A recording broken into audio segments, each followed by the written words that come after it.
Nous avons donc étudié les moyens de reproduction de différents êtres vivants dans différents milieux de vie. On a vu qu'il existait des moyens de reproduction sexués, mais aussi des moyens de reproduction asexués, que ce soit chez les animaux ou chez les végétaux. Donc, je vous rappelle que la problématique était comment s'effectue la reproduction des êtres vivants dans leur milieu de vie. On a donc appris beaucoup de choses. On sait maintenant qu'il existe des fécondations internes, externes, que la reproduction ne forme pas toujours beaucoup d'êtres vivants et que les individus formés ne vont pas toujours atteindre facilement l'âge adulte. Vous deviez donc compléter un bilan à partir du tableau que vous avez construit pour avoir un peu une synthèse de ce cours. Donc, la reproduction sexuée des êtres vivants peut avoir lieu en milieu aquatique ou en milieu terrestre. Dans tous les cas, la reproduction sexuée fait intervenir deux parents de sexes différents et aussi des gamètes, qu'on appelle les cellules reproductrices, les spermatozoïdes et les ovules. Dans le cas de la reproduction sexuée en milieu aquatique, c'était le cas de la truite, les gamètes sont libérés dans le milieu externe à la femelle, dans l'eau.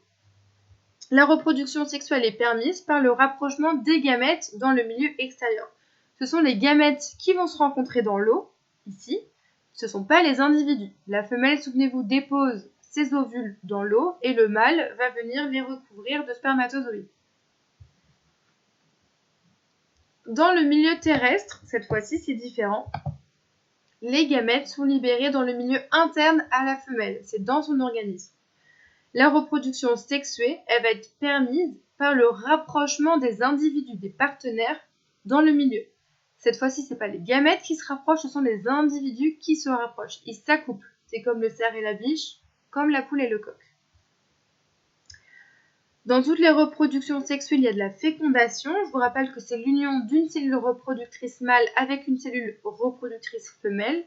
Dans le cas de la reproduction sexuée des êtres vivants dans le milieu terrestre, la fécondation elle est interne dans l'organisme femelle, alors qu'en milieu aquatique, elle est externe dans le milieu extérieur à l'organisme femelle. La fécondation aboutit à la formation d'une cellule œuf.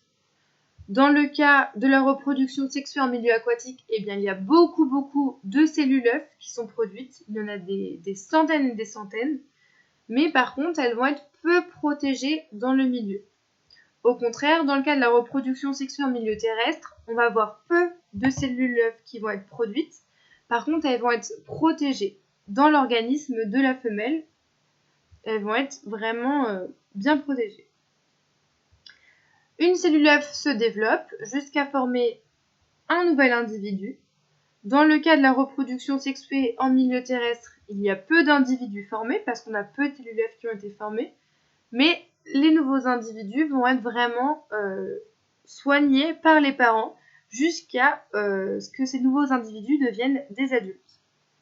Donc beaucoup des individus formés vont bien se développer correctement sans problème. On en a peu qui atteignent la naissance, parce qu'il y a peu de cellules œufs formées, mais par contre, ceux qui naissent vont atteindre très souvent l'âge adulte. Au contraire, dans le milieu aquatique, nos cellules œufs sont très nombreuses parce que, comme elles ne sont pas protégées, eh bien, il y en a beaucoup qui ne vont pas atteindre l'âge adulte et qui vont mourir avant de pouvoir grandir correctement. Donc, les nouveaux individus, s'ils arrivent à la naissance, parce que beaucoup de cellules œufs vont mourir avant la naissance, les nouveaux individus formés, il y en a très peu qui atteignent l'âge adulte, beaucoup vont mourir, et en plus, les parents n'en prennent pas soin. La truite, par exemple, ne prend pas soin de ses petits. Enfin, dans la reproduction asexuée des êtres vivants, on a vu l'exemple de l'anémone de mer et l'exemple de la pomme de terre. Donc, dans la reproduction asexuée, il n'y a qu'un seul parent qui intervient. Ici, l'anémone de mer va former deux anémones de mer parce qu'elle va se diviser en deux. Et chaque anémone de mer va être identique à l'individu initial. On parle d'un clone. L'anémone de mer se divise en deux. On a donc deux individus formés strictement identiques à l'individu initial. En milieu terrestre, on a travaillé sur la pomme de terre. Le parent, c'est le tubercule de pomme de terre qui contient plusieurs bourgeons qui, lorsque les bourgeons vont germer, vont donner plusieurs nouveaux individus. Donc voici le bilan complété que vous avez dans l'espace documentaire si vous voulez corriger votre travail. N'hésitez pas à souligner les mots-clés comme moi, c'est les mots importants à bien retenir. Donc voilà.